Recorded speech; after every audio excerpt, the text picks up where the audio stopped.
ఇప్పుడు నేను మీకు బ్లూ కలర్ బీడ్స్ చూపిస్తున్నా. నేను ఇట్లా బీడ్స్ కలర్ బీడ్స్ ఇచ్చినప్పుడు ఏం చేస్తా అంటే నేను మీకు ఇట్లా కాంబినేషన్ లో ఇయర్ టాప్స్ ఇస్తా. అదే లేదు నాకు హ్యాంగింగ్ కావాలి అంటే ఇదిగోండి డైమండ్ ఫినిషింగ్ లో ఇయర్ రింగ్స్ ఎంత బాగుంటాయి చూడండి. అట్లనే మీరు ఇట్లా కాక్టైల్ రింగ్ కూడా పెట్టుకోవచ్చు.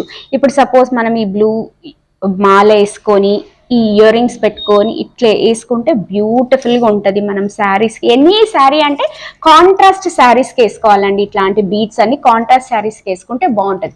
ఇప్పుడు నేను మీకు విక్టోరియా రింగ్స్ చూపిస్తా చూడండి. ఇప్పుడు నేను పెట్టుకున్నాను కదా పిల్లలు, ఇప్పుడు చాలా అంటే చాలా ఈ విక్టోరియా కాక్టైల్ రింగ్స్ చాలా అంటే చాలా నడుస్తున్నాయండి. ఇప్పుడు సింపుల్ గా ఇట్లా ఇదిగోండి. ఇందులో కూడా మీకు హ్యూజ్ కలెక్షన్ ఉంది. షాప్ కి విజిట్ చేయండి తప్పకుండా. నేను మీకు ఇందులో కలెక్షన్ చూపిస్తాను. స్పెషల్లీ పిల్లలు